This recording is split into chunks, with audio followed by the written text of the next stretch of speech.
Tere, mina olen Märt ja see on selline teadaanne nüüd, et minu videod Postimehe arvamusportaalis, needsamad, mis ma lõpuks ka olen siia laadinud, need nüüd lähevad suvepuhkusele, et ma jätkan oma tööd või nii sügisel.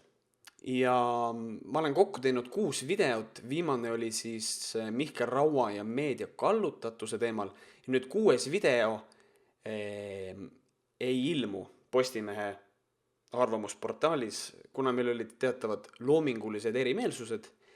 Kõik on hästi, ei midagi tõsist, lihtsalt teatud põhjustel Postimees otsustas, et nemad seda videot ei näita. Ma ei ole pahane, nemad ei ole minu peale pahased vist. Ja igatahes see video ei jõua Postimehe arvamusrubriiki. Ja oluline asi, mida vist kõik inimesed võiksid ka teada, on see, et see tähendab ka seda, et see video ei ilmu ka minu YouTube'i kanalil, sellepärast et ma ei monteeri Postimehe videosid ise, vaid ma loen teksti sisse ja sellega tegelevad teised inimesed. Üldises plaanis, mis ma oskan praegu öelda, ongi see, et ma olen teinud nüüd, nagu ma ütlesin, kokku 6, no räägime avalikest videotest, 5 videot Postimehele. Enne seda oli minu kanalil 3 videot. Minu esimene video, selline avalik, oli video pealkirjaga Ojulandi populistlik demagoogia. Peale seda tuli video pealkirjaga Perekond ja siis tuli praeguses hetkeks mõneti legendaarne Savisaare protsess. Kõik minu videod siiamaani on olnud nagu selle pointiga tehtud, et ei saa mitte vaiki olla, et ma näen midagi ja ma tahaks sellest rääkida. See puudutab nii Ojulandi videot, perekonna videot kui ka Savisaare protsessi. No räägime numbrites ka. Ojulandi video sai 2000 vaatamist, ma olin täiesti hämmingus. Perekonna video sai 600. No ma räägin praegu mingist 3 esimesest päevast või 4.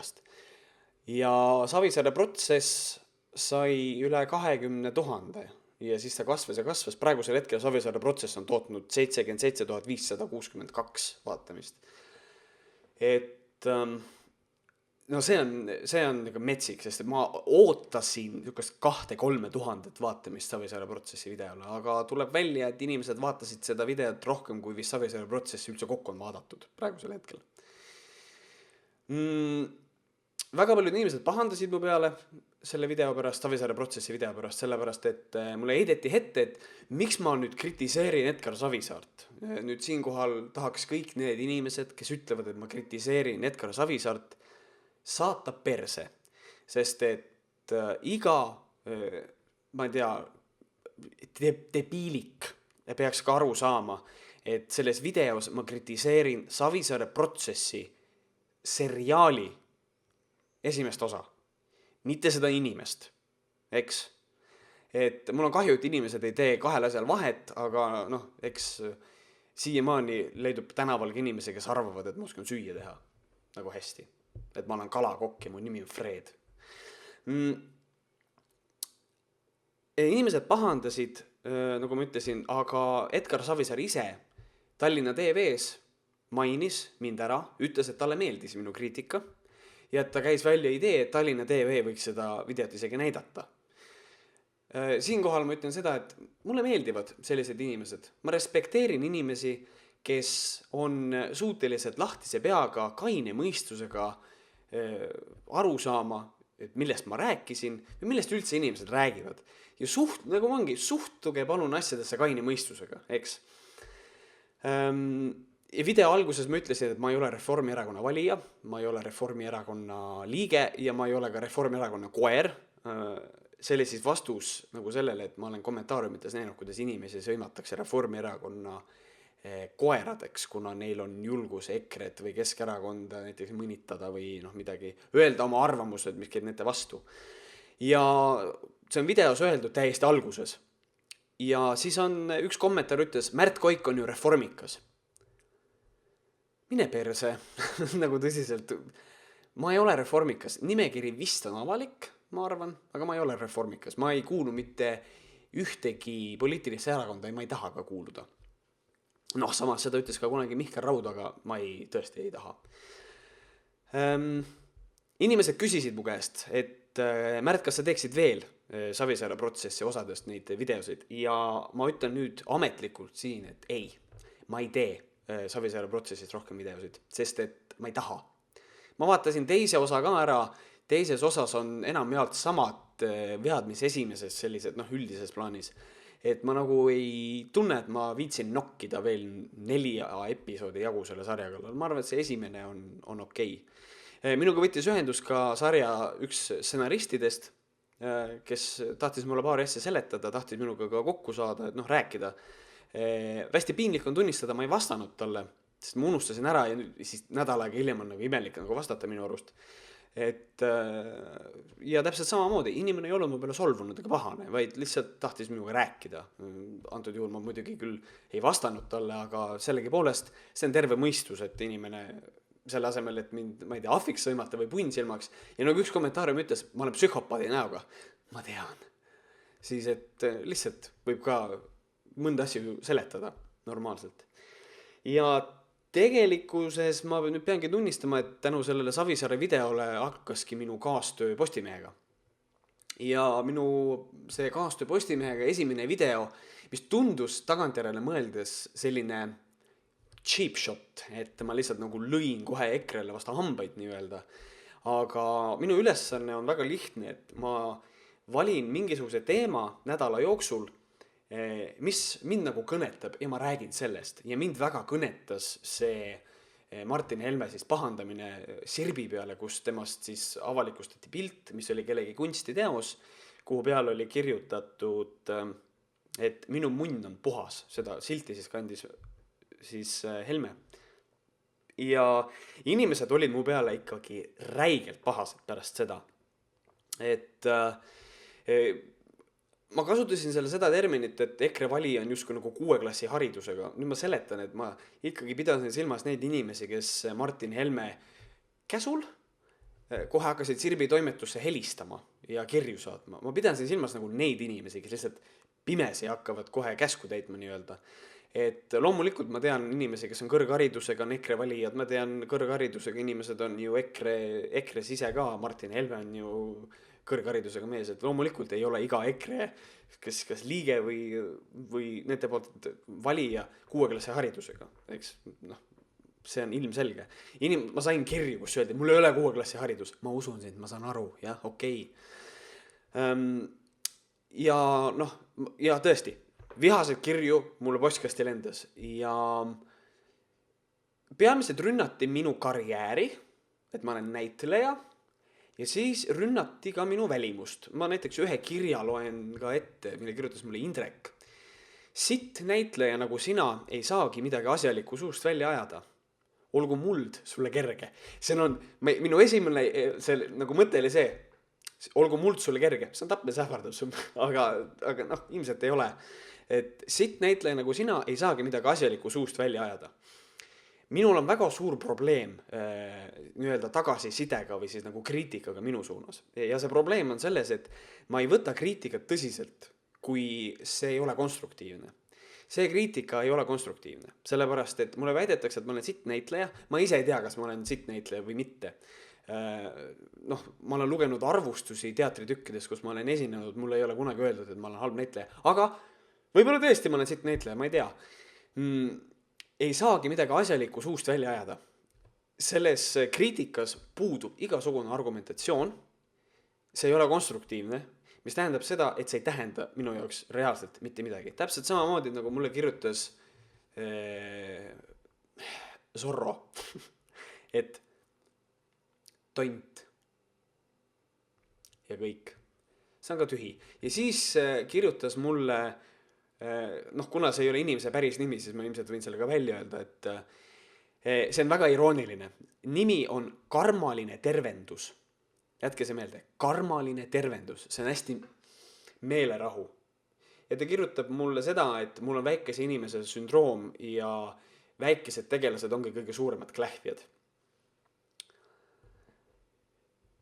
Võib-olla on tal õigus, aga minu arust on irooniline see, et see on karmaline tervendus. Ja siis on kirjutanud mulle ka Vootele, et kloun, näitle, aga ära mölise. Mu lemmik, näitle, aga ära mölise. Ära tegele asjadega, millega hakkama ei saa. Mis asi näitle, aga ära mölise. Videos ma rääkisin.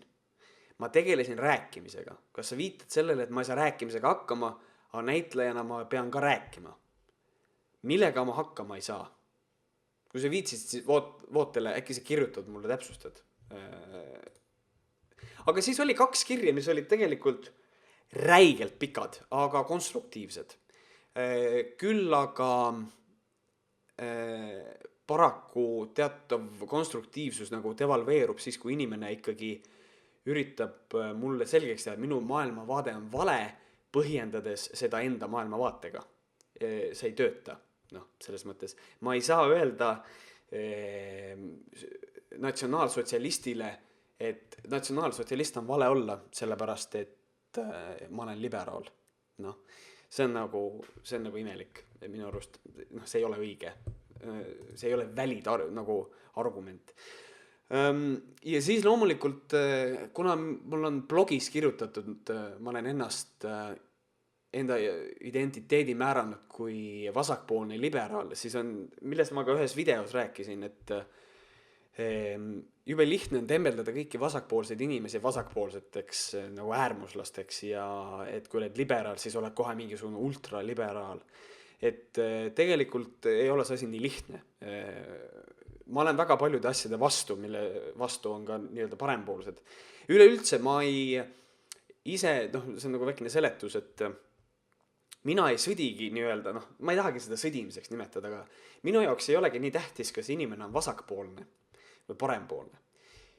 Minu jaoks on olulisem telg konservatiivsus ja liberaalsus, aga ma ei ole ka väga liberaalne inimene. Mul on mõneti väga konservatiivsed vaated, aga minu liberaalsus väljendub selles, et ma tõesti ei saa aru, kuidas inimene saab olla homoseksuaal. Ma ei saa sellest aru. Ilmselt sellepärast ma olen hetero.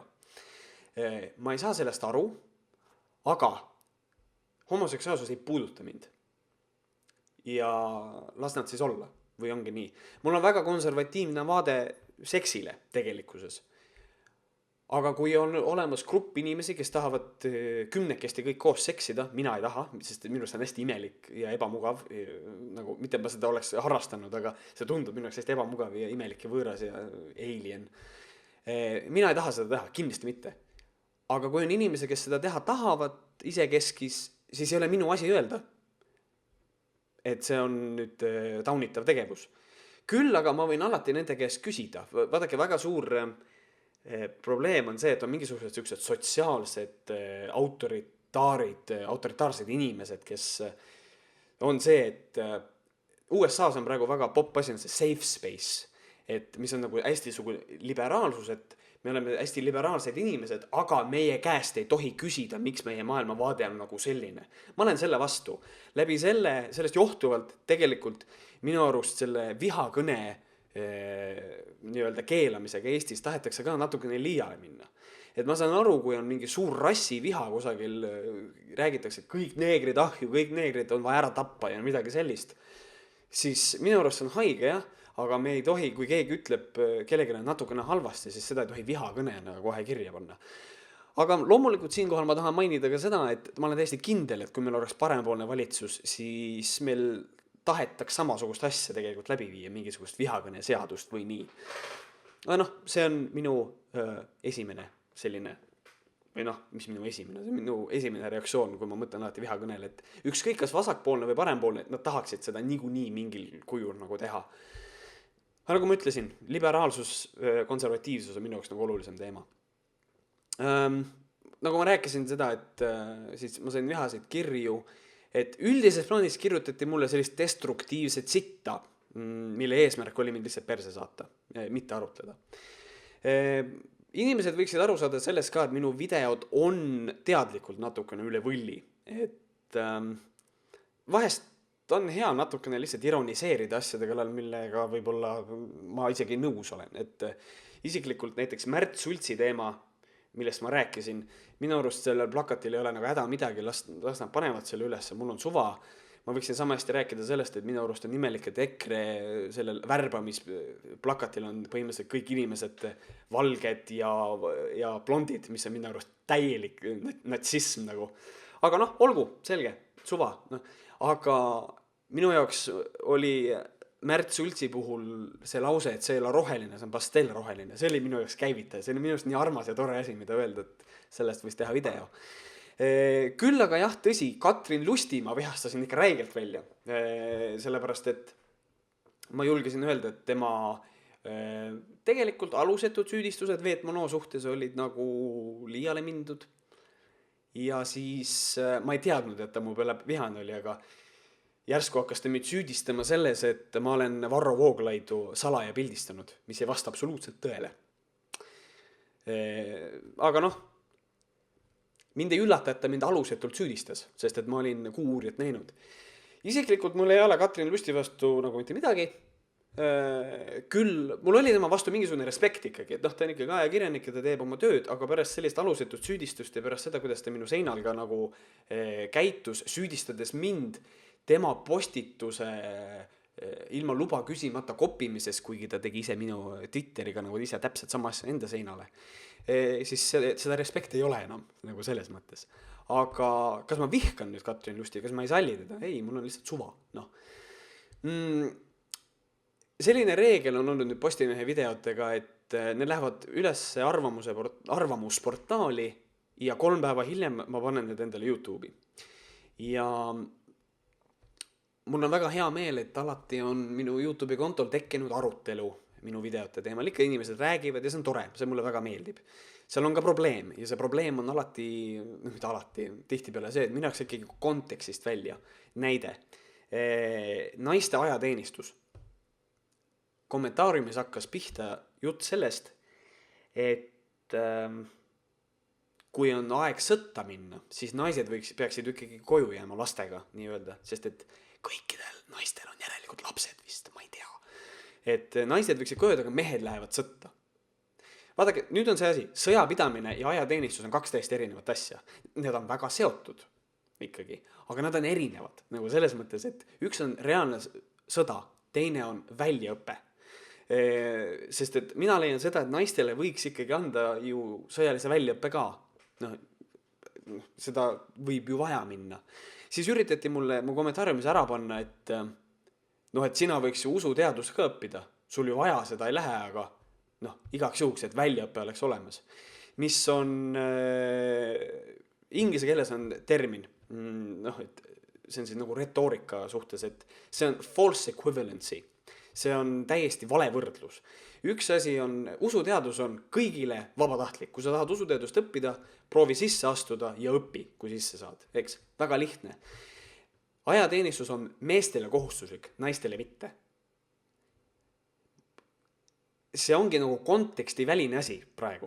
Kui see on, nagu ma ütlen ka videos, kas kõigile vabatahtlik või kõigile kohustuslik. Mõtlev inimene saab aru, et need usuteaduse õppimist ja ajateenistust neid ei saa omavahel võrrelda. See on nagu imelik, mida inimesed teevad. Aga nagu ma olen täiesti siiral arvamusel, et eestlased reeglina, võib-olla inimesed üldse, vihkavad konteksti. Miks rääkida kontekstis, kui saab minna kontekstist välja hakata lahmima, nagu selles mõttes? Ma olen oma kanalil olnud hästi avatud igasugustele küsimustele. Kui keegi kommenteerib, küsib midagi, ma olen alati üritanud vastata. Kui keegi viskab sihukese statemendi, millega ma olen väga nõus või midagi, siis ma nagu ei reageeri, sest et ei ole nagu vaja. Kui ma ei ole nõus, siis ma annan sellest märku, ma vastan sellele. Ja ma kustutan ainult neid kommentaare, mis on mõttetud ja kasutud. Näiteks see, et esimene kommenteerija või ma olen ka kustutanud mingisugust sõimu, kuidas keegi hakkab kedagi sõimama.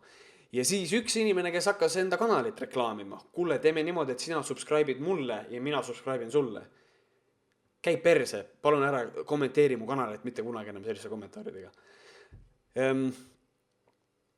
Ühe kommentaari ma kustutasin ära kogemata ja eriti kole on see, et ma ei olnud sellega nõus. Ja ma tahtsin sellele vastata. Ja selle asemel, et panna nagu vasta, ma vaatasin delete ja olegi läinud.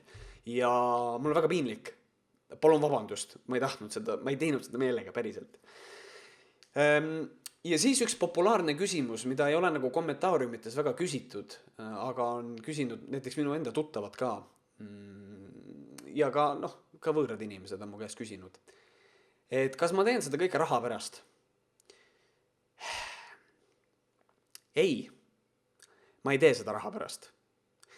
Raha ei pane mind mitte kunagi rääkima asju, mida ma rääkida ei taha tegelikult. Eriti mis puudutab, siin võib keegi tuua paralleeli teatriga, eks ole, aga see on teine asi, ma pean just silmas sellist arvamuslugusid ja siukseid asju. Et mis puudutab maailmavaadet ja minu arvamust, siis raha ei suuda minu maailmavaadet ja arvamust muuta. Et ei, ma ei tee seda raha pärast, on vastus. Inimesed on ka küsinud seda, kuule Märt, äkki sa räägid sellest teemast? Räägi näiteks Kenderi kohtu case'ist. Ma ei ole seda teinud, sest et ma ei taha, kohtu case käib. Võin kommentaariks praegu siin öelda, et minu arust Kenderiga on selline teema, et kas Kender väärib selle kirjutise eest vanglakaristust? Kindlasti mitte, sest et tegu on ikkagi kunstiga ja kunst on vaataja silmades, kunst on kunstis, kunsti leida, kunsti defineerimine on meeletult raske, kuigi üks inimene kirjutas mulle, et progressiivsetel inimestel, eksid nagu, ta tähtsud liberaal, et neil ongi kunsti raske defineerida. Aga kui me defineerime kunsti, siis on see väga autoritaarse riigi tunnus järjekordselt. Et me võime kunsti defineerida ka nagu hästi liberalistlikult panna selle paika, aga ikkagi see jätab autoritaarse mulje, et kunst on kunstis kunsti leida, on minu arust väga, väga pädev. Kui minu käest küsida, kas mulle meeldis see, minu munn on puhas, kas see oli minu arust kunst, ma aktsepteerin seda kui kunst, aga see mulle ei meeldinud. Minu arust see ei ole ilus pilt, see ei ole midagi erilist, aga ma aktsepteerin seda kui kunsti. Oluline ei olegi maailmas asjadega nii palju nagu olla nõus, kui asju aktsepteerida.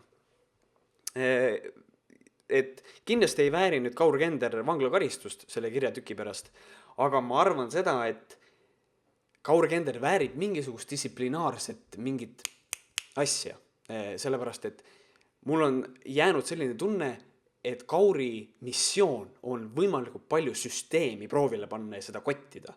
Et nagu ühest küljest ta võiks nagu mingi laksu saada, teisest küljest, kas talle nüüd lapse porno tootmise asi pähe määrida, see on ikka liig. Et ma isegi mul ei ole Kauri vastu mitte midagi tegelikult, et selles suhtes, et kui Kaur või Kauri tuttav seda videot praegu näeb, siis ära saa valesti aru, mul ei ole Kauri vastu tegelikult absoluutselt mitte midagi. Minu arust tegelikkuses kogu see süüdistus ja kõik see on ikkagi ülekohtune, aga see selleks.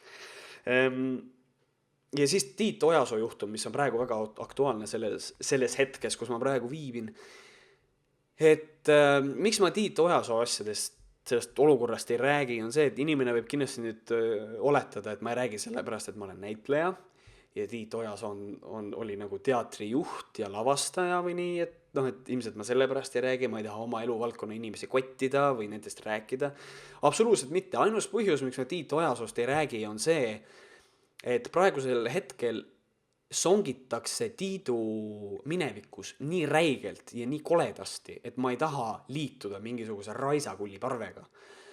Et ma olen väga rahul sellega, et tehti korralik pretsedent. Mis on see?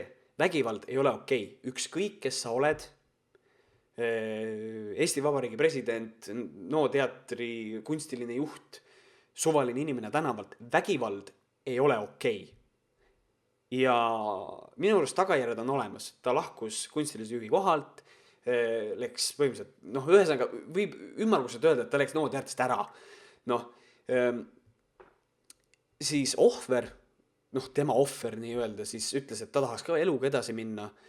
Et tegelikult need lahendused on justkui juba nagu olemas. See olukord on nagu justkui läbi, aga nüüd Kroonika näiteks veel endiselt songib selle inimese minevikus ja proovib sealt leida negatiivseid asju, mis on väga lihtne praegu teha ja minu arust see ei ole okei. See on kole käitumine, ma ei taha olla samasugune. Sarnane juhtum näiteks Urmas Somelar, kui ütles, et 45-aastane inimene on nagu töötamiseks liiga vana. Siis ma tahtsin sellest rääkida, ausalt tahtsin. Mul oli plaanis sellest rääkida. Ja siis Somelar vabandas. ja kui inimene vabandab, mul on suva, kas ta mõtles seda tõsiselt, kas tema maailmavaade muutus või mitte, ta vabandas ja pärast vabandamist ma ei taha inimese kallal enam nagu sorkida. See on teiste inimeste teema. Mulle ei meeldi niimoodi lustida. Ja mis ma siis oskangi öelda tegelikult rohkem enam, et selle video mõte oligi võib-olla teha selline vahekokkuvõte, et nüüd, kus on nagu need Postimehe kaastöö minuga on nagu pausile pandud, et natukene rääkida, anda teada, et Postimehe videod lähevad suvepuhkusele, siis ja teavitada teid ka sellest, et ma tahaksin suvel ikkagi teha siia kanalisse midagi veel, et ma tahan videosid ikkagi edasi teha. Aga see kindlasti ei saa olema selline iganädalane asi, vist. Et kindlasti mitte. Aga ma olen alati avatud teie igasugustele küsimustele, teie pakkumistele, et võtke minuga ühendust. Te leiate mind Twitterist, @martkoik, Facebookis, ma ei tea, võib-olla nagu nõme, kui hakkad võõrad inimesed kirju saatma, aga samas te võite ka alati kommenteerida minu videosid ja mida iganes. Minu poolt praeguseks kõik. Tšau!